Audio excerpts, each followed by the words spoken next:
الحمد للہ والصلاة والسلام علی رسول اللہ ثم الصلاة والسلام علی خلیفۃ اللہ وعلی آلہما واصحابہما وخلفائہم الراشدین الہادین من یومنا ھذا الی یوم الدین اما بعد فقد قال اللہ تبارک و تعالی فی القرآن المجید والفرقان الحمید اعوذ باللہ من الشیطان الرجیم بسم اللہ الرحمن الرحیم یا ایہا الذین آمنوا استعینوا بالصبر والصلاة الی الاخیر صدق اللہ العظیم۔ ساری تعریف،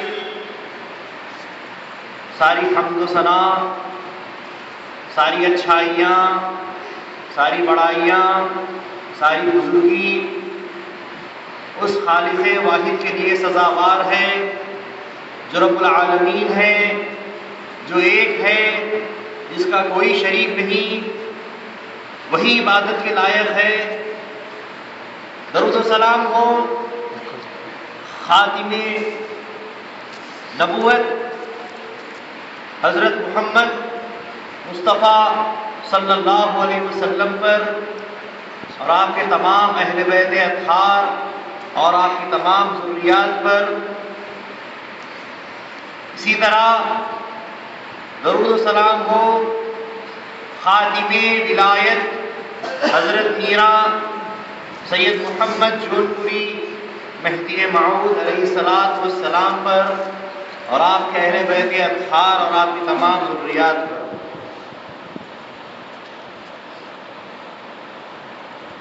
محترم و معزز سامعین کرام، السلام علیکم ورحمۃ اللہ وبرکاتہ۔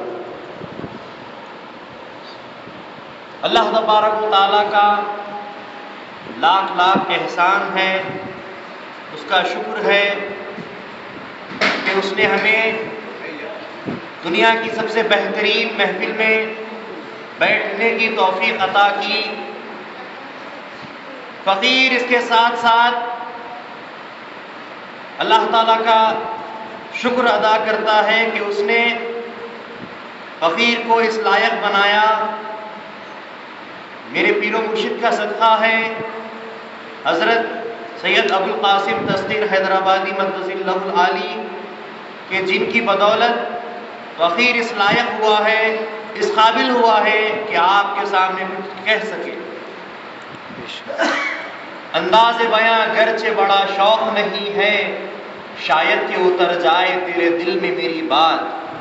فقیر کوشش کر رہا ہے آپ لوگوں کے سامنے واقعات کو بیان کرنے کی، تاریخ اسلام کو بیان کرنے کی، اور اس کوشش کی کامیابی جو ہو رہی ہے وہ میرے پیر و مرشد کا صدقہ ہے۔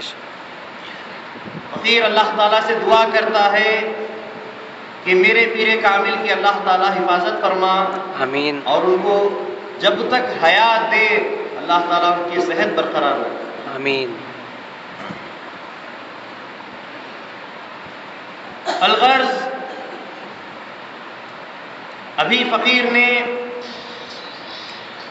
جس آیت کریمہ آپ کے سامنے تلاوت کی ہے،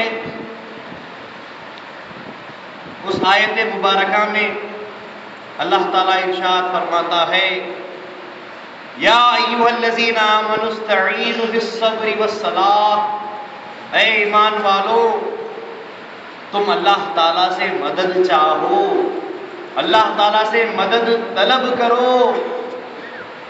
تو کیسے، کس طریقے سے، وہ کیا حالت ہے کہ اللہ کے دربار میں مدد مانگے؟ اللہ کے دربار میں مدد مانگنے کے لیے اللہ تعالیٰ کیسے بلا رہا ہے؟ اللہ تعالیٰ نے فرمایا بالصبر والصلاۃ، صبر کے ذریعے سے اللہ سے مدد مانگو اور نماز کے ذریعے سے اللہ تعالیٰ سے مدد مانگو۔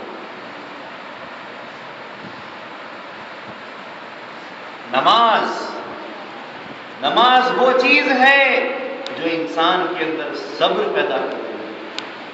اسی لیے اللہ تعالیٰ نے فرمایا کہ جب بھی اللہ سے مدد طلب کرو تو صبر کرتے ہوئے نماز پڑھو، اللہ تعالیٰ تمہاری مدد کرے گا۔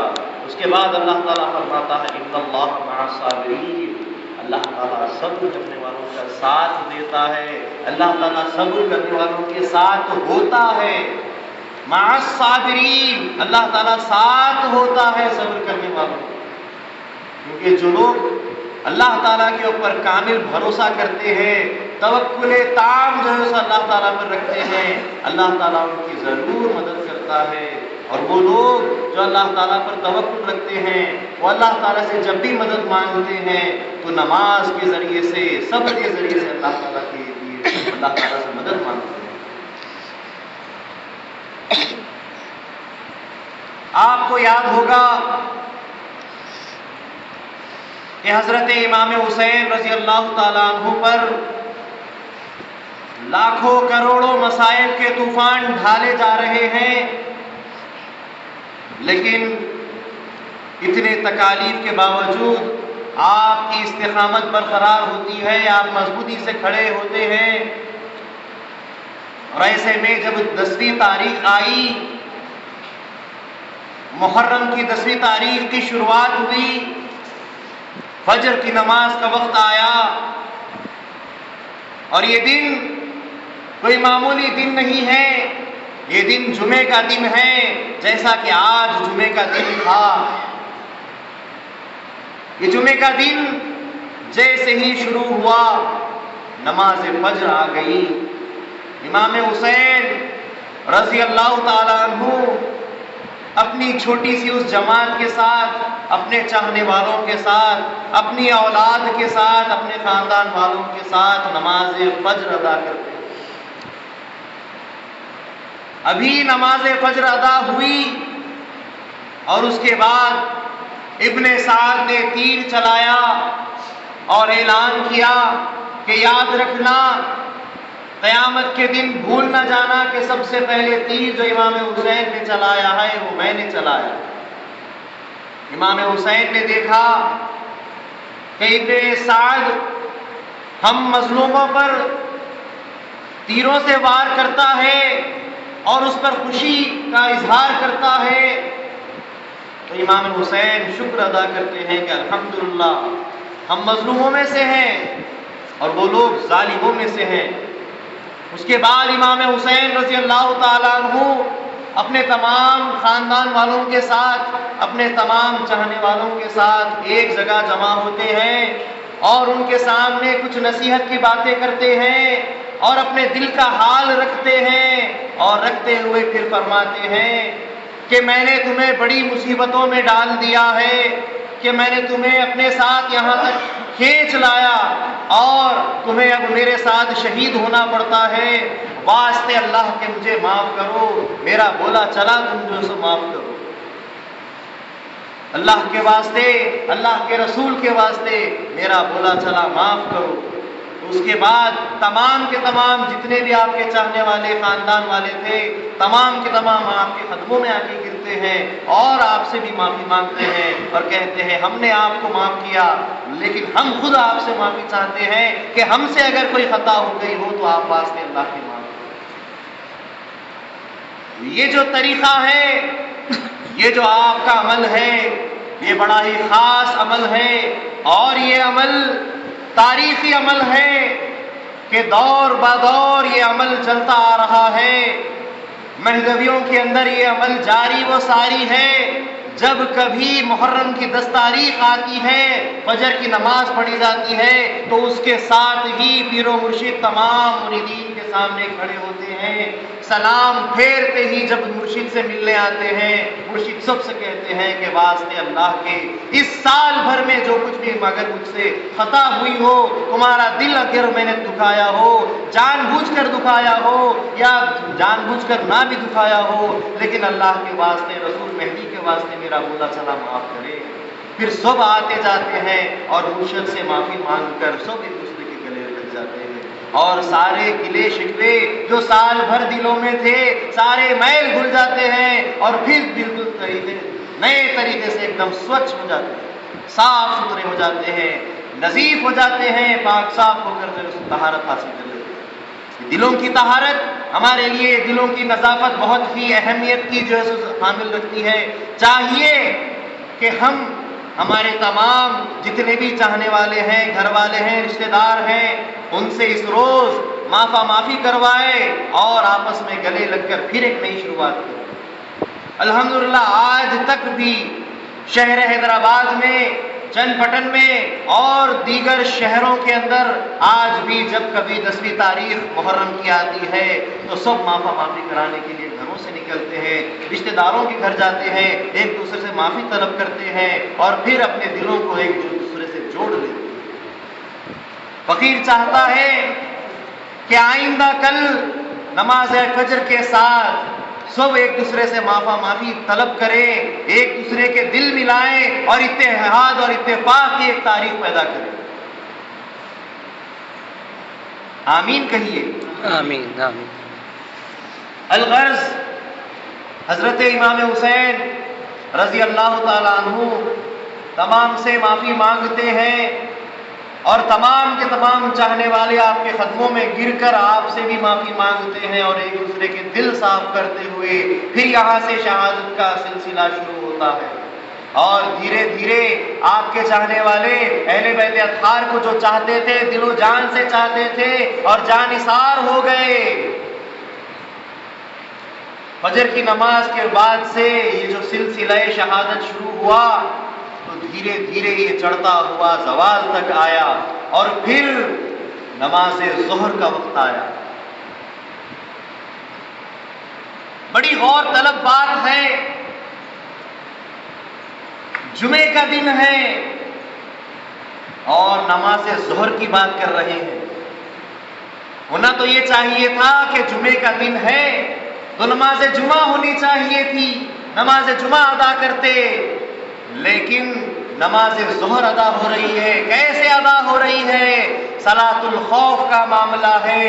ایک صف نماز پڑھتی ہے تو دوسری صف ان کی نگہبان بن جاتی ہے، ان کی نگرانی کرتی ہے، ظالموں کے تیروں سے انہیں بچاتی ہے، اور جب ایک رکعت ہو جاتی ہے تو پھر وہ دوسری صف آ کر جو ہے سو نماز میں شامل ہوتی ہے اور یہ جو نماز پڑھ رہی تھی صف وہ ان کی جو ہے سو پھر نگرانی میں، ان کی حفاظت میں لگ جاتی ہے۔ اس طریقے سے نماز ظہر ادا ہوتی ہے اور پھر سے آگے شہادت کا سلسلہ آگے بڑھتا چلا جاتا ہے۔ ایسا کیوں ہوا؟ ہونا تو یہ چاہیے تھا کہ جب جمعہ فرض ہو چکا تھا، جمعہ پڑھنا بالکل معلوم ہو چکا تھا، تو جمعے کے دن جمعہ کیوں نہیں پڑھا گیا؟ کیونکہ جمعے کے شرائط تھے اور ان شرائط پر بزرگوں کا عمل تھا۔ جمعے کے دن جمعہ کا دن تھا، لیکن جمعہ ادا کرنے کے لیے جو شرائط تھے ان کو دیکھنا ضروری تھا۔ وہ کیا شرائط ہیں؟ قرآن پاک میں اللہ تعالیٰ نے ارشاد فرمایا وَإِذَا نُودِيَ لِلصَّلَاةِ مِنْ يَوْمِ الْجُمَعَةِ فَاسْعَوْا إِلَىٰ ذِكْرِ اللَّهِ وَذَرُوا الْبَيْعَ، جب تمہیں جمعے کے دن نماز کے لیے بلایا جائے تو تم اپنے کاروباروں کو چھوڑتے ہوئے اللہ کے ذکر کی طرف، نماز کی طرف نکل آؤ، یہ تمہارے لیے بہتر ہے اگر تم سمجھ سکو۔ بڑی ہی غور و فکر ہے اس آیت کے اندر کہ اللہ تعالیٰ نے جمعے کی نماز کا ذکر نہیں کیا۔ اللہ تعالیٰ نے قرآن پاک میں، آپ قرآن پاک کو اٹھا کر دیکھیں، جمعے کی نماز کا آپ کو ذکر نہیں ملے گا۔ آپ کو وہاں ملے گا تو جمعے کے دن کی فضیلت کا دن ملے گا کہ اللہ تعالیٰ نے فرمایا کہ جمعے کا دن فضیلت والا دن ہے اور جب اس دن نمازوں کے لیے بلایا جائے تو تم اللہ کے ذکر کے لیے، نمازوں کے لیے نکل جاؤ، کیونکہ یہ دن عید المومنین اس کو کہتے ہیں، یہ سارے دنوں کا سردار ہے، اس دن کی بڑی اہمیت ہے۔ وَإِذَا نُودِيَ لِلصَّلَاةِ مِنْ يَوْمِ الْجُمَعَةِ، جب تمہیں جمعے کے دن کی نمازوں کی طرف بلایا جائے تو پھر تم اللہ کے ذکر کے لیے، نماز کے لیے نکل جاؤ اور خرید و فروخت کو چھوڑ دو۔ اگر نماز کے اذان کے ساتھ اگر تم کچھ کمانے لگتے ہو تو جان لو کہ اتنا کمانا تمہارے لیے حرام ہے۔ بہرحال ہم نے جانا کہ قرآن پاک میں کلام اللہ میں جمعے کی نماز کا ذکر ہرگز نہیں ہے، جمعے کے دن کی 5 نمازوں کا ذکر ہے کہ 5 نمازوں کے وقت جب بھی اذان دی جائے تو اذان سنتے ہی نماز کے لیے نکل جاؤ۔ پھر یہ جمعے کی نماز کہاں سے آئی؟ پھر رسول اللہ صلی اللہ علیہ وسلم نے اسلام کی تعلیمات دینا شروع کی۔ اسلام بڑھ رہا تھا، جب اسلام کا پیغام آیا مسلمان تھوڑے تھے، مسلمان تھوڑے تھے، مکہ کے اندر تھے، اور ایسے میں رسول اللہ صلی اللہ علیہ وسلم نے دیکھا کہ مسلمان مکے کو چھوڑ رہے ہیں اور مدینے کی طرف ہجرت کر جا کر وہاں گھر بسا رہے ہیں۔ ہوتے ہوتے کئی گھر مکہ سے نکل کر جا کر مدینے میں بس جاتے ہیں۔ جب مدینے میں زیادہ تعداد ہو جاتی ہے، رسول اللہ صلی اللہ علیہ وسلم کو خبر ملی کہ مدینہ منورہ میں مسلمانوں کا زور ہے، مسلمان حکومت کر سکتے ہیں، مسلمان وہاں پر اپنی جو سے اسلام کی تمام تعلیمات کو عام پھیلا سکتے ہیں۔ آپ نے جب یہ دیکھا تو پھر کچھ جانے والوں کے ساتھ ایک پیغام لکھ بھیجا کہ تم میں سے جو کوئی وہاں سب سے بہتر ہے، سب سے اعلیٰ ہے، سب سے زیادہ تقوی والا، متقی ہے، پرہیزگار ہے، وہ اپنے آپ کو وہاں حاکم سمجھے، وہاں اپنے آپ کو قاضی مقرر کرے، اور قضات کے اس مسند پر جب وہ بیٹھ جائے تو پھر تم جب جمعے کا دن آئے تو پھر تم جمعے کی نماز ادا کرنا۔ پہلا جمعہ ادا ہونے جا رہا ہے اور حضور اس جمعے میں موجود نہیں۔ شہنشاہ ہے دو جہاں ہے لیکن جمعے کے اندر موجود نہیں ہے۔ حکم دے رہے ہیں کہ جاؤ، اور شہر آزاد ہے، مسلمانوں کی حکومت ہے، اب وہاں جمعہ پڑھا جا سکتا ہے، اور جمعہ پڑھنے کی دلیل یہ ہے کہ جہاں جمعہ ہوتا ہے وہاں پر اسلام ہوتا ہے۔ جیسے ہی کوئی مسلمان جمعے کی نماز کا ذکر سن لے کہیں کسی جگہ پر تو اس کے دماغ میں آ جاتی ہے یہ بات کہ یہ ملک مسلمانوں کا ملک ہے۔ صرف جمعے کے پڑھنے سے اندازہ ہو جاتا ہے کہ یہاں پر مسلمانوں کی حکومت ہے۔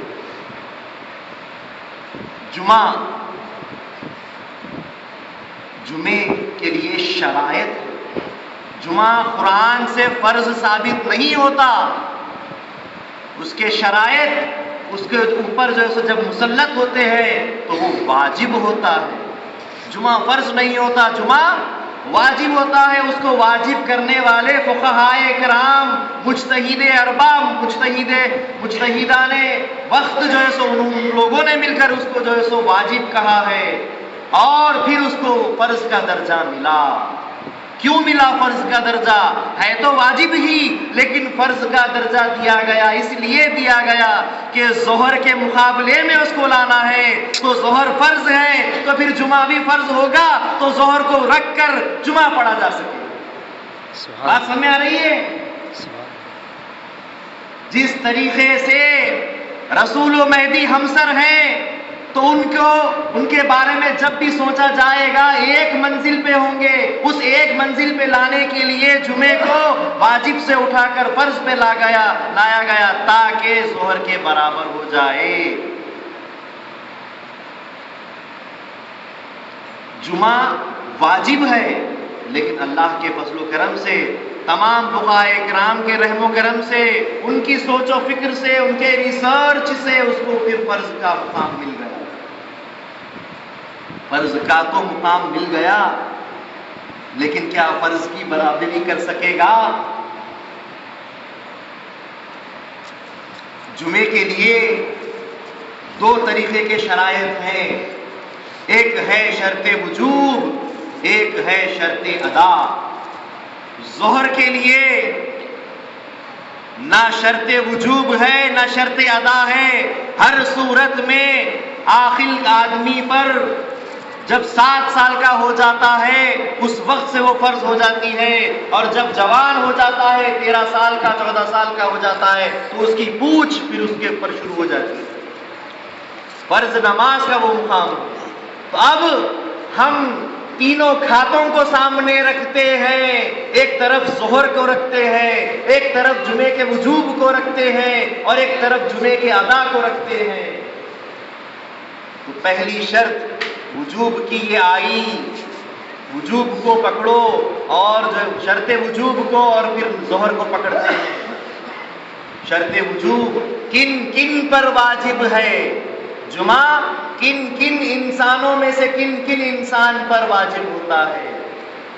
تو پھر فقہائے کرام نے رسول اللہ صلی اللہ علیہ وسلم کے احادیث کے ذریعے سے فرمایا کہ جمعہ بوڑھے آدمی کے اوپر واجب نہیں۔ ایک مائنس آ گیا، یہاں بوڑھے پر بھی فرض ہے، یہاں پلس پوائنٹ آ گیا۔ ایک اور منزل، ایک اور خانہ دیکھتے ہیں، جمعہ عورت پر واجب نہیں، فرض نہیں، یہاں ایک اور مائنس آ گیا۔ لیکن ظہر عورت پر بھی فرض ہے، یہاں ایک اور پلس پوائنٹ آ گیا۔ تیسری منزل آئی، جمعہ بچے پر واجب نہیں، فرض نہیں، لیکن جو ہے سو پھر ہم ظہر کو دیکھتے ہیں تو بچے پر بھی فرض ہے، جب 7 سال کا ہو جائے تو اس پر فرض ہے۔ پھر ایک اور آگے ہم سیڑھی بڑھتے ہیں، جمعہ مسافر کے اوپر واجب اور فرض نہیں، یہاں مسافر ہو تب بھی ظہر پڑھنی پڑے گی۔ پھر آگے بڑھتے ہیں، جمعہ بیمار پر فرض نہیں، ظہر سانس اگر چل رہی ہے، زندگی اگر باقی ہے تب تک فرض ہے، ادا کرنا ہوگا، یہاں تک کہ جسم میں کوئی حرکت باقی نہ رہے لیکن سانس چل رہی ہے، دماغ چل رہا ہے، تو دماغ میں بھی اس کو ظہر کی نماز پڑھنی ہوگی اور جمعے کو چھوڑنا ہوگا۔ یہاں ہر صورت میں جمعہ چھوٹتا جا رہا ہے اور یہاں ہر صورت میں ظہر کو پڑھنا ہی پڑے گا۔ آگے بڑھتے ہیں، جمعہ اندھے کے اوپر فرض نہیں، یہاں اندھا ہو تو بھی ظہر پڑھنا پڑے۔ جمعہ لنگڑے کے اوپر فرض نہیں، یہاں لنگڑا ہو تو بھی پڑھنا پڑے۔ جمعہ لولے پر فرض نہیں، یہاں لولا ہو تو بھی پڑھنا پڑے۔ جمعہ بیمار پر فرض نہیں، واجب نہیں، یہاں بیمار ہو تو بھی پڑھنا پڑے۔ یہ شرط وجوب ہے کہ کن کن لوگوں کے اوپر جمعہ واجب ہوتا ہے، اور اگر جان بوجھ کر جبکہ ظہر کا مقام باقی ہے، جمعہ غلام پر واجب نہیں لیکن ظہر غلام پر بھی واجب ہے اور فرض ہے، ادا کرنا ہوتا ہے، ان سارے لوگوں کو ظہر ہی پڑھنی پڑتی ہے، اگرچہ کہ اسلام ہو، حکومت اسلام ہو، جمعہ اگر ادا ہوتا ہو تب بھی اتنے سارے لوگ اپنے اپنے گھروں میں اپنی اپنی جگہوں پر چلے جائیں اور ظہر کی نماز ادا کریں، ان کو ظہر ہی پڑھنی ہوگی۔ اب آتے ہیں دوسرے کھاتے کی طرف، شرط ادا، کن کن حالات میں جمعہ پڑھنا ہوگا؟ سب سے پہلی شرط دارالاسلام، کنگڈم شپ، جہاں پر مسلمانوں کی حکومت چلتی ہو، جہاں اسلام کا پرچم لہرایا جاتا ہو، وہیں جمعہ پڑھا جا سکتا ہے۔ دارالحرب کے اندر جمعہ نہیں پڑھ سکتے۔ میں نہیں کہہ رہا، کسی بھی کتاب کو اٹھا کر دیکھے، چشتی جماعت کی کتابوں کو اٹھا کر دیکھے، شیعہ کی کتابوں کو اٹھا کر دیکھے، جس فرقے کی کتاب اٹھا کر دیکھنا چاہتے ہیں وہ دیکھے، یہاں تک کہ میں ابھی آپ کو قرآن پاک اگر اٹھا کے دکھانا چاہوں تو احمد رضا خان بریلوی کے قرآن کے اندر اسی جمعے کی آیت کے تحت انہوں نے یہ شرائط بیان کیے ہیں کہ جمعہ یہ حالتیں اگر نہ ہو تو جمعہ نہ پڑھ سکیں گے، ظہر ہی پڑھنی ہوگی، اور اگر ان حالتوں کے باوجود جمعہ پڑھ لیں تو ظہر سر پہ رہتی ہے اور قیامت کے دن اس نماز کی تم سے پرسش ہوگی۔ بہرحال ادا کے معاملے میں جب ہم بات کرتے ہیں تو وہاں ایک مائنس پوائنٹ آ گیا کہ اسلامی حکومت ہونی چاہیے، یہ ہندوستان ہے، دارالحرب ہے، یہاں پر ڈیموکریسی ہے، اسلامی حکومت نہیں ہے، یہاں ہندوؤں کی حکومت ہے، اکثریت ان کی ہے اور حکومت پر فائز وہی ہے، نریندر مودی ہے اور اس جیسے اور کتنے ہی لوگ ہیں جو غیر مسلم ہیں، مسلمان نہیں ہیں۔ جان گئے کہ یہ دارالحرب ہے، مسلمانوں کی حکومت نہیں، تو یہیں پر سے جمعہ ساقط ہو گیا، جمعہ نہیں پڑھ سکتے۔ پھر دوسری شرط یہ ہے اگر یہ مسلمانوں کی حکومت ہے تو پھر بادشاہ وقت جمعے کی نماز میں حاضر ہو۔ جو بادشاہ ہوتا ہے، جو حاکم ہوتا ہے، اس کو چاہیے کہ نماز جمعہ میں حاضر ہو جائے۔ اگر وہ نہ آئے تو اپنی طرف سے کوئی گورنر کو مقرر کرے، وہ بھی نہ آئے تو قاضی کو مقرر کرے۔ اگر حکومت کی طرف سے کوئی بھی نائب بن کر نہ آئے تو پھر جمعہ ادا نہیں ہو سکتا، کیونکہ جمعے کے اندر حکومت کے لیے دعا کی جاتی ہے، اسلامی حکومت کے لیے اللہ تعالیٰ اس کی جو عمر کرے یہ دعا کی جاتی ہے، بادشاہ کے لیے دعا کی جاتی ہے، اس کے درباریوں کے لیے دعا کی جاتی ہے، حکومت اسلامیہ کو بڑھایا جاتا ہے، اس کی تعظیم کی جاتی ہے، اس کا احترام کیا جاتا ہے، تو جمعہ پڑھا جاتا ہے۔ اگر یہ لوگ نہ ہو تو جمعہ نہیں پڑھ سکتے۔ پھر اس کے بعد ادا کی ایک اور شرط آتی ہے، جمعہ پڑھنا ہو تو شہر میں پڑھا جا سکتا ہے، گاؤں میں جمعہ نہیں ہو سکتا، گاؤں کے اندر جمعہ نہیں ہو سکتا، اور کھیڑوں میں بھی جمعہ نہیں ہو سکتا۔ جو گاؤں سے تھوڑے بہتر ہوتے ہیں، جمعہ کہاں ہو سکتا ہے؟ احمد آباد میں ہو سکتا ہے، روپال میں نہیں ہو سکتا، جیوا پورا میں نہیں ہو سکتا، باولے میں نہیں ہو سکتا۔ اگر ہو سکتا ہے تو احمد آباد کی مسجد میں، مسجد جامع مسجد میں ادا ہو سکتا ہے۔ یہ ادا کی ایک اور شرط ہم پر لاگو ہو گئی۔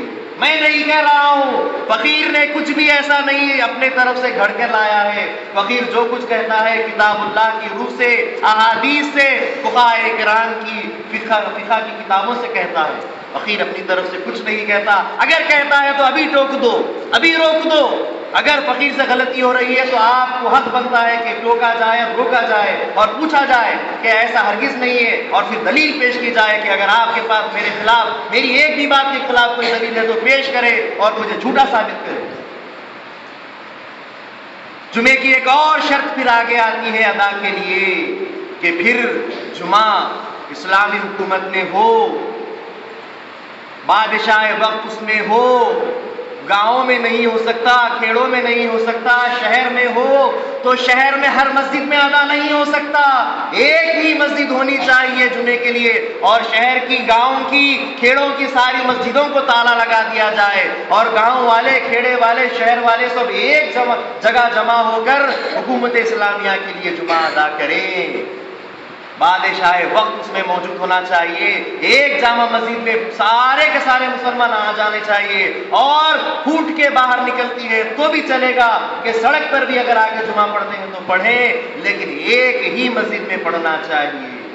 ایک اور بات آ گئی، پھر اس کے بعد ادا کی ایک اور شرط آتی ہے، اگر شہر کے اندر سے، شہر کے درمیان سے کوئی ندی بہتی ہو، کوئی نہر بہتی ہو، تو اس صورت میں پھر شہر کے اندر 2 جمعہ ادا ہو سکتے ہیں کہ نہر کے اس پار ایک جمعہ ہو اور پھر نہر کے اس پار ایک جمعہ ہو۔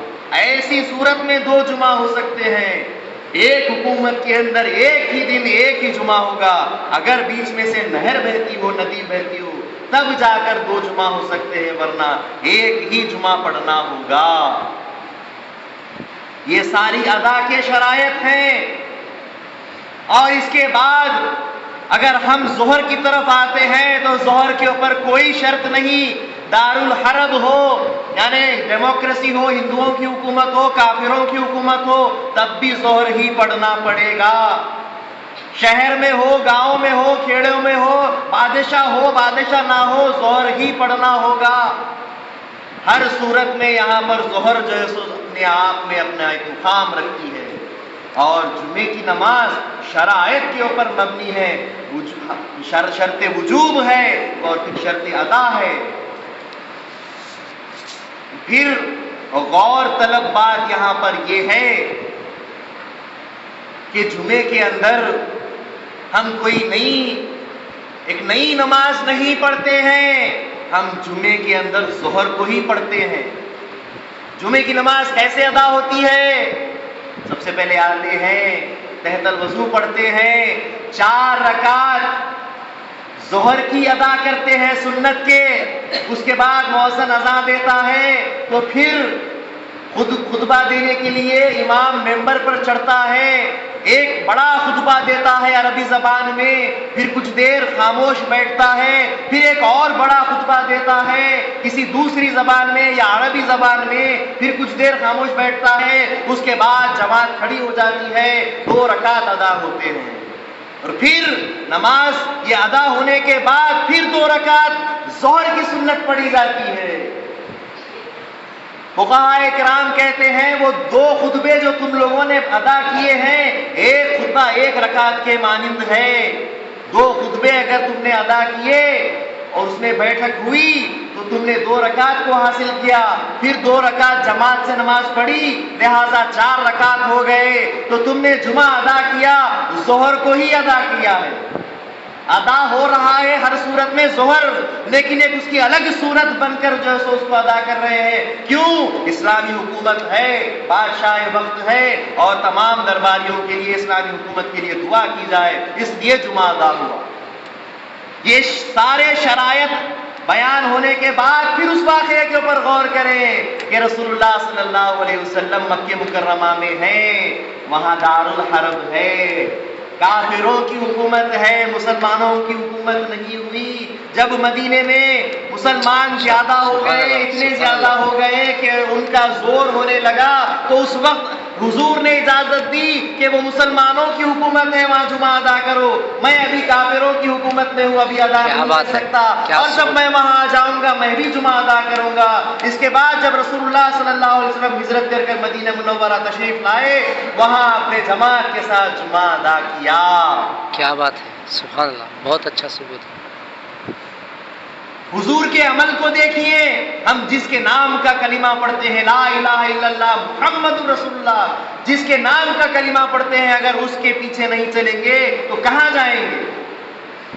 یہ ساری باتیں ہو چکی، فقیر بیان کر چکا۔ اب آپ کے سارے دلوں کے اندر ایک سوال آ رہا ہوگا کہ مرشد تو، فقیر تو یہ سب بیان کر رہا ہے، لیکن ساری دنیا میں ہر گلی کوچے میں جہاں جہاں مسجد جمعہ ادا ہو رہا ہے، چشتیوں میں ہر جگہ جمعہ ادا ہو رہا ہے، لیکن آپ کو معلوم ہونا چاہیے یہ اختلافات یہاں سے نہیں ہے، ان فقہاؤں کے زمانے سے ہے۔ حضرت امام ابو حنیفہ، حضرت امام شافعی، حضرت امام مالک اور حضرت امام احمد بن حنبل، یہ سارے کے سارے امام اپنے آپس میں جب جمعے کو مقرر کرنے لگے تو سب کے اندر اختلاف تھا۔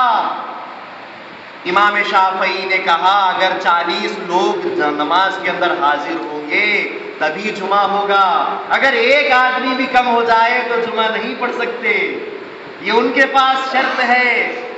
پھر ان کے برعکس، ان کے ضد پر امام ابو حنیفہ کہتے ہیں 3 آدمی بھی اگر ہو جائے تو جمعہ ادا ہو جائے۔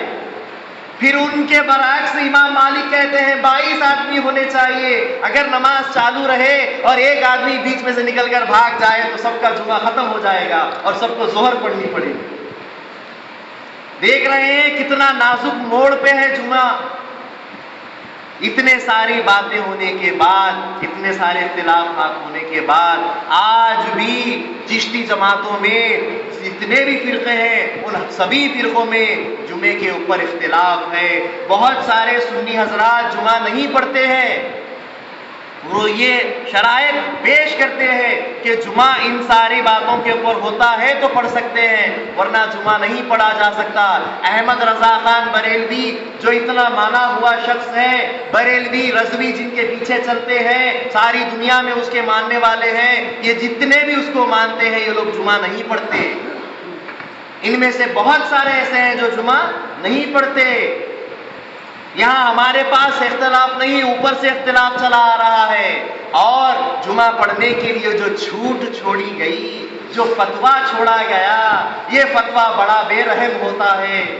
یہ آج کے عالم بڑے بے رحم ہوتے ہیں، فتوے کے اوپر جینا سکھاتے ہیں، اور ہمارے بزرگوں نے، مہدی موعود علیہ السلام نے، امام حسین نے ہمیں تقوی پہ جینا سکھایا ہے، سب سے زیادہ پرہیزگاری پر چلنا سکھایا ہے، یہ نچلے درجوں پہ لا کر فتووں پر چلنا نہیں سکھایا۔ ہم تقوی پہ چلنے والی قوم ہیں۔ لہذا ان عالموں نے کہا کہ ساری دنیا میں اگر ہم یہاں پر دارالحرب میں ہیں ہمارے پاس ہندوؤں کی حکومت ہے، لیکن ہم ایک بات رکھتے ہیں، وہ یہ کہ اگر دنیا بھر میں کہیں بھی اسلامی حکومت رہے، جیسا کہ سعودی عربیہ ہے، وہاں پر اگر جو ہے سو اسلامی حکومت ہے تو ہم ان کے اقتداء میں، ان کے پیچھے اقتداء میں یہاں پر ان کے لیے جمعہ پڑھ لیتے ہیں، مگر جمعے کو چھوڑنا نہیں چاہا۔ ایسے طریقے سے یا ویسے طریقے سے بہرحال اپنی منمانی چلاتے ہوئے سب لوگوں کو بھٹکا دیا اور فرض نماز کی طرف سے ان کو ہٹا دیا۔ بڑے آسانی کے ساتھ کہہ دیا کہ وہاں اگر جمعہ ہو جاتا ہے، وہاں اگر اسلامی حکومت باقی ہے تو جمعہ ادا ہم یہاں کر سکتے ہیں۔ تب بھی ہمارے لیے یہاں ایک سوال رہتا ہے، بھلے ہی وہ مسلمانوں کا ملک ہے لیکن ہمارے لیے وہ مسلمان ہرگز نہیں۔ من انکر المہدی فقد کفر، جس نے مہدی موعود کا انکار کیا وہ کافر ہے۔ یہ تمام جتنے بھی ہیں منکران مہدی سب کے سب کافر ہیں، سب کے سب انکار کیے، اور جس نے مہدی کا انکار کیا اس نے رسول اللہ کی احادیث کو جھوٹا کہہ دیا، کیونکہ رسول اللہ صلی اللہ علیہ وسلم نے 300 سے زیادہ احادیث مہدی موعود کے تعلق سے فرمائے ہیں کہ مہدی ایسا ہوگا، میری صورت کی طرح اس کی صورت ہوگی، میرے ماں باپ کا نام جو ہوگا اس کے ماں باپ کا وہ نام ہوگا، میرے نقش ختم پر چلے گا، کبھی خطا نہیں کرے گا، وہ حسین کی اولاد سے ہوگا، بی بی فاطمہ کی اولاد سے ہوگا، وہ جب آئے گا تو خزانے لٹائے گا اور جو ہے سو سارے کے سارے لوگوں میں انصاف پھیلائے گا۔ اس طریقے سے کئی احادیث مہدی موعود علیہ السلام کے تعلق سے حضور نے فرمائی ہے، اور تم مہدی کا انکار کرتے ہو تو حضور کے اتنے حدیثوں کو جھوٹا کہتے ہو، اور حضور کی بات کو جھوٹا کہنا، حضور کو جھوٹا کہنا ہے نعوذ من ذالک، اور حضور کو جھوٹا کہنا ان کی نبوت کا انکار ہے، ان کی نبوت کا انکار خدا کا انکار ہے، اور اسی لیے تم کافر ہو۔ اور جو عالم حضرات ہوتے ہیں ان چشتیوں میں جان بوجھتے ہوئے ایمان نہیں لاتے، جان بوجھ کر مہدی کا انکار کرتے ہیں۔ سارے دلائل ہیں، ہمارے بزرگان دین کے تمام مقبرے پورے ہندوستان بھر میں موجود ہیں، لیکن ان ساری چیزوں کو دیکھتے ہیں، تاریخ مہدویہ کو دیکھتے ہیں، سب دیکھتے ہیں، لیکن پھر انکار کرتے ہیں۔ تو ایسے لوگ کافر نہیں ہوتے، ایسے لوگ اکفر ہوتے ہیں، بہت زیادہ کفر کرنے والے، کیونکہ ان کے پیچھے ان کے پیرو ہوتے ہیں، ان کے پیچھے ان کی قوم ہوتی ہے، اور جب یہ لوگ بھٹکتے ہیں تو پوری قوم بھٹک جاتی ہے۔ رہبر اگر صحیح نہ ہو، مرشد اگر صحیح نہ ہو تو پھر اس کے پیچھے چلنے والے بھی صحیح نہیں رہتے۔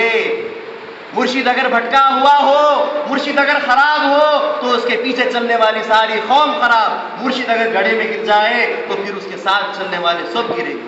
اسی لیے بندگی میاں رضی اللہ تعالیٰ عنہ نے فرمایا کہ مرشد کو جانچ کر ڈھونڈ کر پکڑو، اس کی آزمائش لو، اس کو پرکھو کہ لائق ہے یا نہیں۔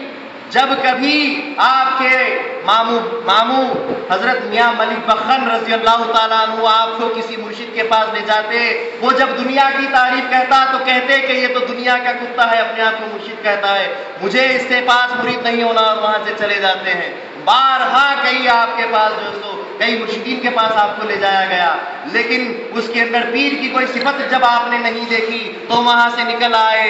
اور ایک مرتبہ محمود بیگڑا جس کا جو ہے سو مرید تھا، اس مرشد کے پاس آپ کو لے جایا گیا، آپ کے نانا مبارز الملک جس کے مرید تھے اس کے پیچھے جو ہے سو آپ کو لے جایا گیا۔ تو جب آپ وہاں پہنچتے ہیں، جب انہوں نے دیکھا اور کہا کہ آپ یہاں کے نہیں، آپ مہروال کے وہاں لوگوں کے حضرت شیخ احمد کھٹو کے یہاں کے جو سو لوگوں کے مرید ہوتے ہیں، آپ یہاں کہاں آئے ہیں؟ میں آپ کے نانا سے پوچھوں گا، دریافت کروں گا، ان سے اجازت دوں گا، پھر آپ کو مرید کروں گا۔ تو وہاں فوراً وہاں سے بندگی میں نکل کر چل دیے، اور راستے میں کتے بھونکنے لگے تو آپ نے فرمایا اجی ملک بخن جی، یہ سارے تحفے تحائف، یہ ساری عطر کی شیشیاں، یہ سارے مٹھائیاں ان کتوں کو اگر ڈال دیتے تو بہتر ہوتا۔ ملک بخن پریشان ہو گئے، پوچھے اجی ایسا کیوں کہتے ہو میاں؟ تو وہ کہنے لگے ارے وہ تو پوچھ کر مجھ سے جو سو مجھے مرید کرنے کے لیے ایک دنیا دار سے، اگرچہ کہ ان کے نانا تھے، ایک دنیا دار سے پوچھ کر مرید کرتا ہے، ہو سکتا ہے کہ قیامت کے دن بھی پوچھ کر جو ہے سو شفاعت کرے گا۔ ارے مرشد کو تو ایسا ہونا چاہیے، فرشتے گھسیٹ کر جہنم کی طرف لے جا رہے ہو تو مرشد اللہ کی مدد لے کر آواز لگائے کہ اسے چھوڑ دو، یہ میرا مرید ہے۔ سبحان اللہ. ایسا مرشد ہونا چاہیے. لیکن یہ باہر والے، یہ عالم، یہ سب بھٹکا رہے ہیں اور دین میں انتشار پھیلاتے ہوئے فرقہ بڑھا رہے ہیں. یہ جمعے کا مسئلہ ہے. جب جمعے کا دن آیا، امام حسین کیا تھے؟ مسافر تھے، اور مسافر پر جمعہ نہیں ہے. امام حسین رضی اللہ تعالیٰ عنہ مسافر ہیں، اور مسافروں کے اوپر جمعہ نہیں. مسافر تو ظہر ہی پڑے گا. اور اس طریقے سے آپ نے ظہر کی نماز ادا کی، ٹکڑی ٹکڑی ہو کر نماز ادا کی، اور پھر شہادت کے سلسلے شروع ہو گئے. دھیرے دھیرے شہادت کے سلسلے آگے بڑھتے گئے. آپ کو، آپ کے گھر والوں کو، آپ کے خاندان والوں کو جو چاہنے والے تھے، وہ دھیرے دھیرے شہادت کا جام پیتے چلے گئے، اور امام حسین اور ان کے خاندان کے اوپر سے اپنی جان مار گئے.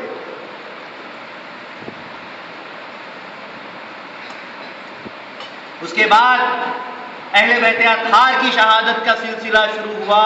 حضرت قاسم بن حسن رضی اللہ تعالیٰ عنہ آگے بڑھے، ان کی شہادت ہوئی. ان کے بھائی سارے عبد الرحمن، حضرت عبداللہ، حضرت ابو بکر ابن حسن، حضرت عمر ابن حسن، سارے کے سارے آپ کے پیچھے پھر آگے بڑھے، یلغار کی، اور پھر شہادت کا جام آپ نے بھی حاصل کیا.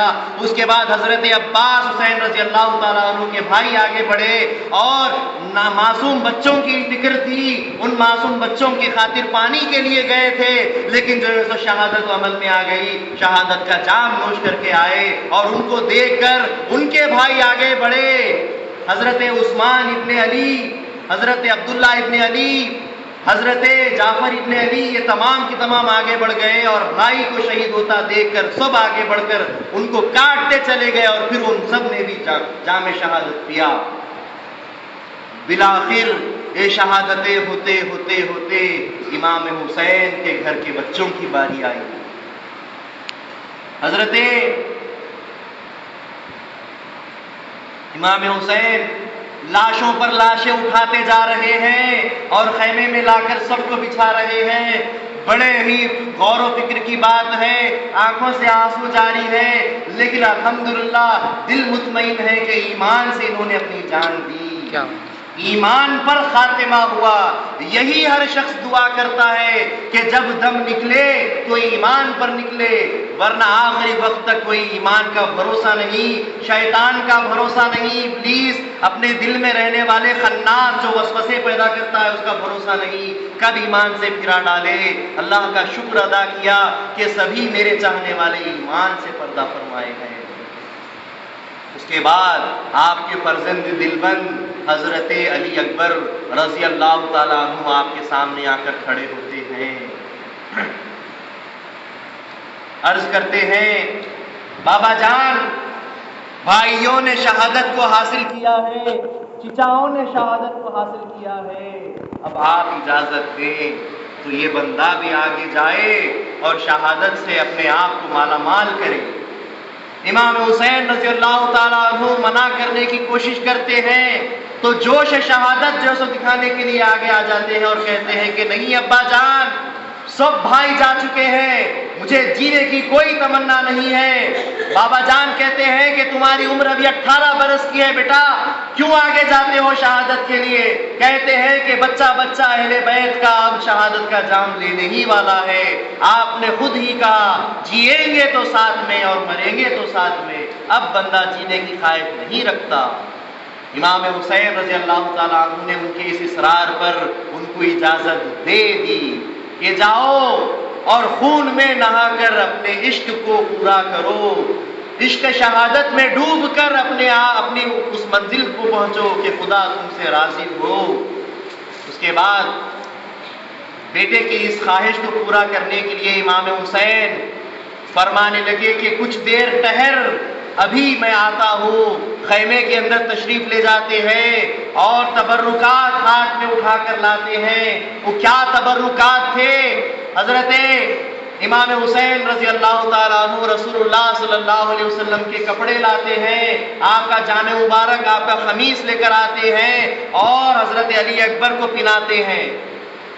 صرف اتنا ہی نہیں، یہ پہنانے کے بعد حیدر کرار کا کمر بند لاتے ہیں اور کمر کو باندھتے ہیں اور اس کمر سے پھر تلوار ذوالفقار کو لگاتے ہیں اور پھر اپنی پگڑی اتار کر شہزادے کے سر پہ رکھتے ہیں، پیشانی کو چومتے ہیں اور پھر دیتے ہیں الوداع، جاؤ اللہ تمہارا نگہبان، اللہ تمہاری حفاظت کرنے والا ہے اور اللہ تعالیٰ تمہیں جام شہادت پلانے والا ہے۔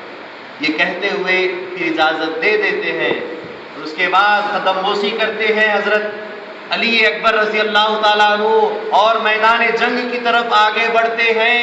جب میدان جنگ میں گھوڑے پر سوار ہو کر لشکر جرار کے سامنے، یزیدیوں کے سامنے آ کر کھڑے ہوئے تو لوگ دیکھ کر دنگ ہو گئے کہ یہ تو رسول ہیں، یہ تو رسول اللہ آ گئے ہیں، سب پریشان ہو گئے۔ تو ابن سعد نے پیچھے سے آواز لگائی، نہیں نہیں، یہ رسول اللہ نہیں ہے، یہ علی اکبر ہیں۔ لوگوں نے پوچھا پھر لیکن ان کی صورت تو رسول اللہ جیسی لگتی ہے۔ تو پھر ابن سعد ہر چیز جانتا تھا، وہ مردود ہر چیز سے واقف تھا، اہل بیت اطہار کی ایک ایک خاص بات کو جانتا تھا، لیکن ملعون بے ایمان ہو گیا۔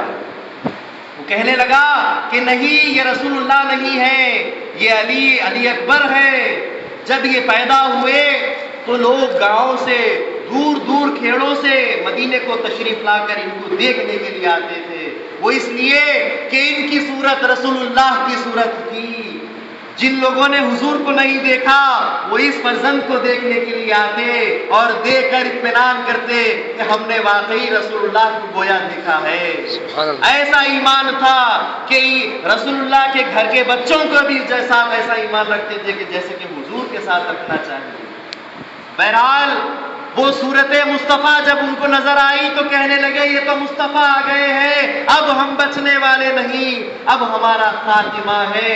حضور جب آ گئے ہیں ہاتھ میں تلوار لیے تو پھر ہم بچ نہیں سکتے۔ تو ابن سعد نے پھر آواز لگائی، نہیں، یہ علی اکبر ہے، چہرہ رسول رکھتے ہیں اور ان کا لقب ہے تشبیہ ہے پیغمبر، پیغمبر کی شباہت رکھنے والے، چہرہ رکھنے والے، تشبیہ ہے پیغمبر آپ کا لقب تھا۔ اور اس کے بعد جب ابن سعد نے کہا ذرا غور سے سن لو، یہ چہرے میں رسول جیسے ہیں اور طاقت میں علی جیسے ہیں، چہرہ ان کا چہرہ مصطفیٰ ہے، شجاعت ان کی علی مرتضیٰ ہے، ذرا دیکھ کر آگے بڑھنا کہ ان کا حوصلہ کم نہیں ہے۔ ان کے ساتھ دو ذات زم ہیں، ایک رسول کی ذات زم ہے، ایک علی حیدر کی ذات زم ہے۔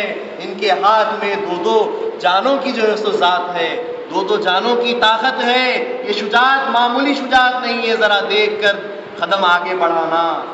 ابن سعد اپنے ہی لوگوں کو ڈرانے لگا اور پھر جب لوگ ڈر گئے تو کوئی آگے بڑھنے کی طاقت نہیں رکھتا۔ حضرت علی اکبر آگے بڑھ کر جو ہے سو لشکر جرار کے نزدیک پہنچ جاتے ہیں، یلغار لگاتے ہیں، بارہا آواز دیتے ہیں، نعرے تکبیر بلند کرتے ہیں، نعرے رسالت بلند کرتے ہیں، لیکن کوئی ہمت نہیں رکھتا۔ بارہا پکارتے ہیں کہ جو رسول کا دشمن ہے وہ آ جائے اور مجھ سے بازو لڑائے، جو حیدر کرار کا دشمن ہے وہ اس ذوالفقار کا مقابلہ کرے، کون دم بھرتا ہے اپنے آپ کا آ جائے اور اس بندے سے جو اس مقابلہ کرے۔ جب علی اکبر نے دیکھا کہ کوئی حوصلہ ان کے پاس اب نہیں رہا، ذرا بھی ہمت اب وہ نہیں رکھتے، تو پھر بڑے ہی جوش کے ساتھ، بڑے ہی شجاعت کے ساتھ اپنے گھوڑے کو آگے دوڑاتے ہوئے ان کے جھرمٹ میں، ان چوہوں کے جھرمٹ میں یہ شیر گھس جاتا ہے، اور جب یہ شیر گھستا ہے ایک تلوار کا وار کرتا ہے تو تین سر اڑنے لگتے ہیں۔ ایک بار تلوار کا ہوتا ہے ذوالفقار کا تو تین کے سر اڑ جاتے ہیں۔ جب یہ معاملہ دیکھا تو سب بھاگنے لگے، جس طریقے سے زلزلہ آنے پر کیڑے مکوڑے چوہے بھاگنے لگتے ہیں، تو یہ جب حیدر کرار کی تلوار ذوالفقار کا وار ہوتا تھا تو جیسے ایسے لگتا کہ بجلی کڑک کر گرتی ہے اور سب بھاگنے لگے۔ اور یہاں علی اکبر جوش سے اور آگے بڑھتے ہیں اور ان کی گردنوں کو کاٹتے ہوئے گاجر مولی ترکاری کو کاٹتے ہوئے جیسے آگے بڑھتے ہیں، آگے بڑھتے چلے جاتے ہیں۔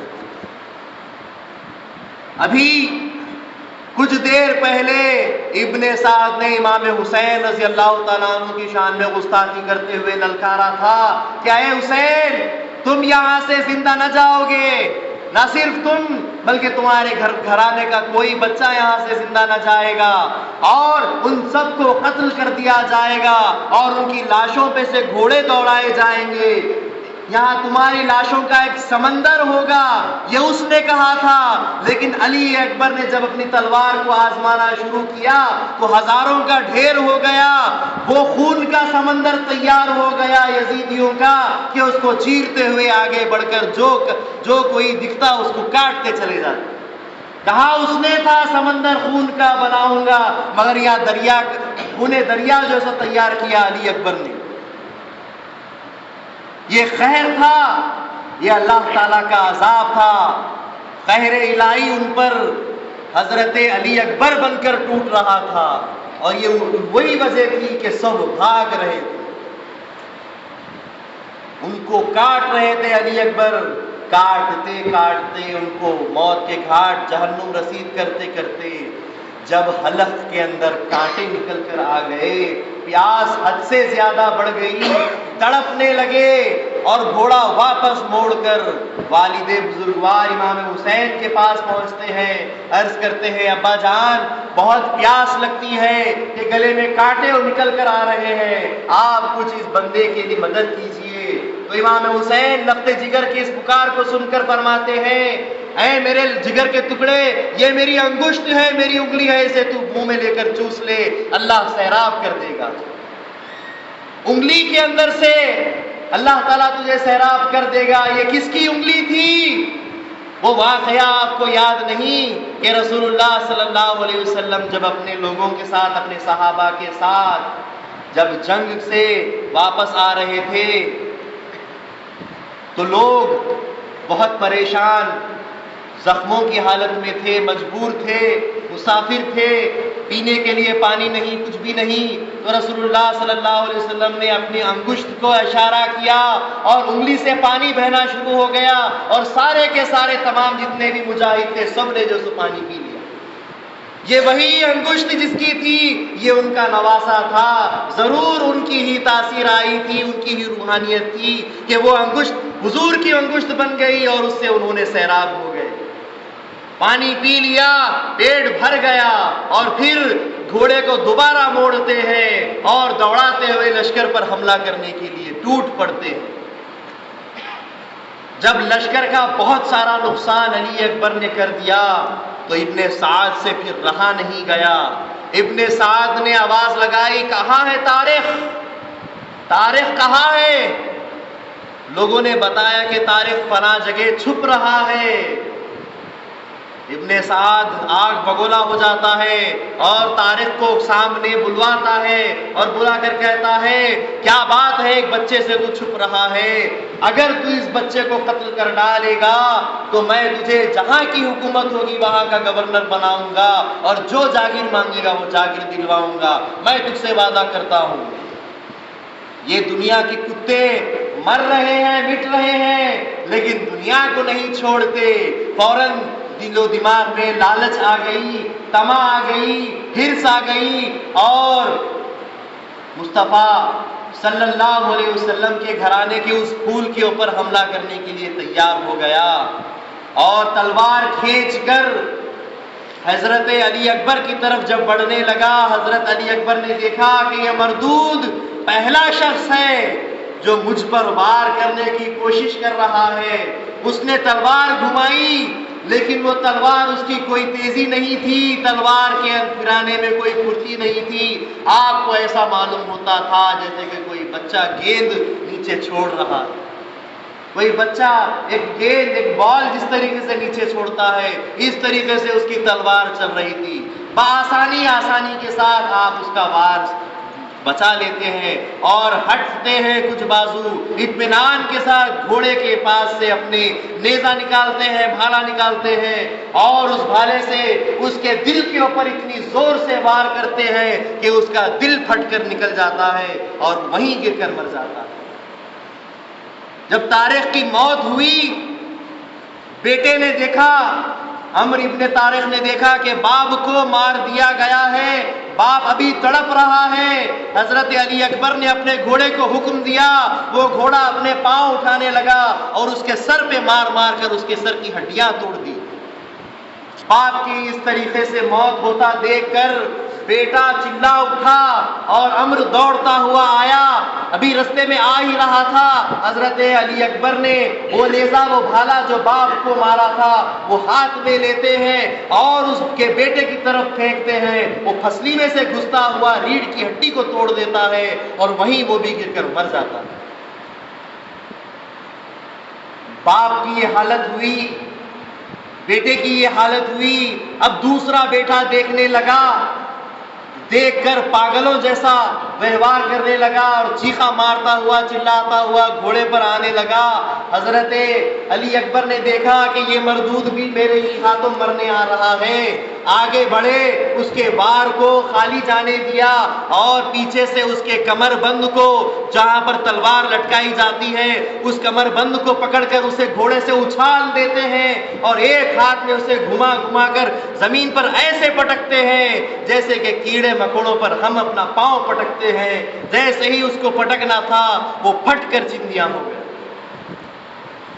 جب ابن سعد اور لشکر والوں نے یہ کیفیت دیکھی، یہ جرت دیکھی، یہ بہادری دیکھی، یہ شجاعت دیکھی، حیران ہو گئے، ان کے پاؤں کھڑنے لگے اور اپنی جان بچانے کے لیے سب بھاگنے لگے۔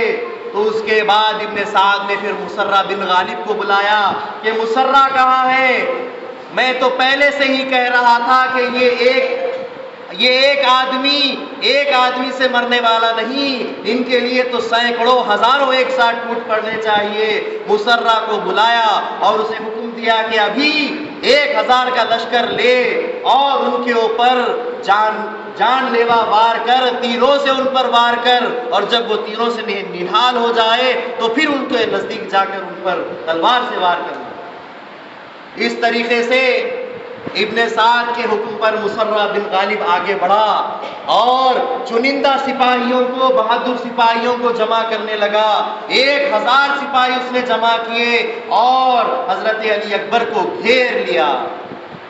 جیسے ہی ان کو گھیرنا تھا، ابن سعد کا حکم ہوا کہ اب تیر برسائے جائے۔ تو 1000 نے، ان 1000 نے، ان میں سے ہر ایک نے 10 تیر برسائے، تو گویا 10,000 تیر ایک ساتھ ان پر برسائے گئے اور جسم پورا نیچے سے اوپر تک تیروں سے چھلنی ہو گیا۔ لیکن وہ خون رسول جو ان کی رگوں میں دوڑ رہا تھا، اہل بیت اطہار کا خون جو ان کی رگوں میں تھا، وہ دم توڑنے نہیں دیتا۔ اتنے تیر کھانے کے باوجود گھوڑے پہ بیٹھے ہوتے ہیں، دیدوں سے اپنے اس طریقے سے دیکھتے ہیں کہ کسی کی جرت نہیں ہوتی آگے بڑھنے کی۔